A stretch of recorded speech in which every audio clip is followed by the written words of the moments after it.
With us today is Bambi Banana. She was recently fired from the Department of Homestead Purity, charged with unnatural practices in the workplace. Welcome to the show, Bambi. Thank you, Larry. So glad to be here. Tell us, Bambi, what was the unnatural practice that got you fired?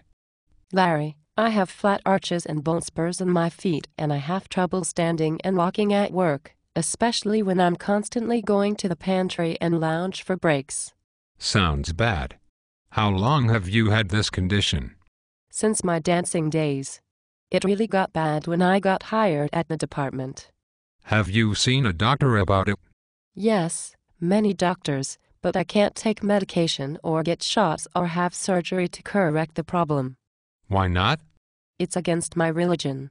Medication makes me freak out, and needles give me the willies. So what did you do that got you fired?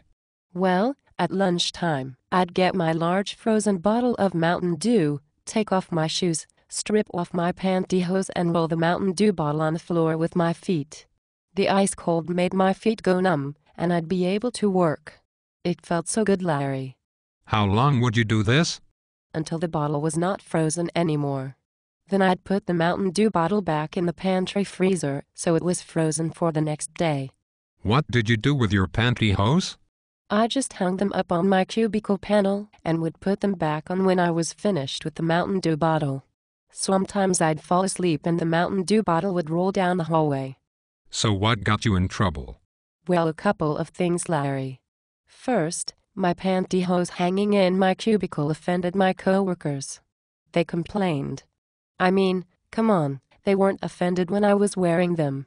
In fact, I got lots of compliments, but when I took them off, suddenly they were offended. What kind were they? Different kinds.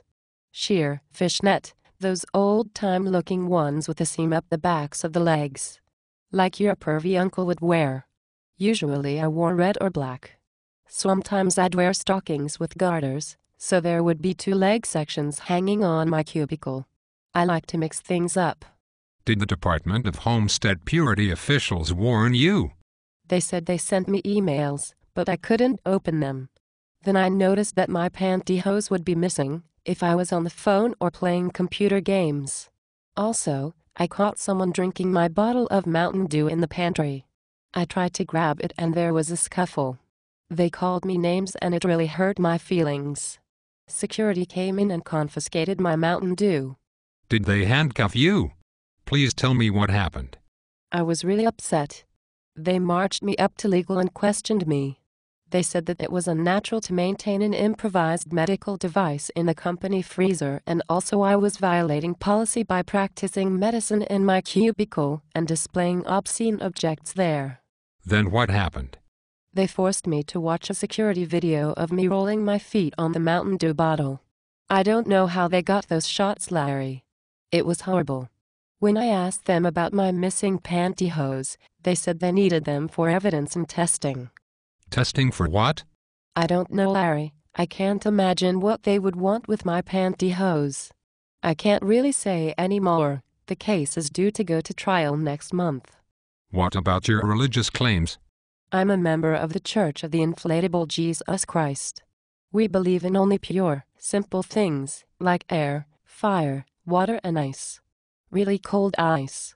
Sounds like Merlin the Wizard stuff. No, Larry. Not at all. I'm being persecuted and exploited because of my church. But the bright side is my lawyer negotiated a book deal already, and looks like we will settle out of court for a large sum of money. I hate when people exploit each other.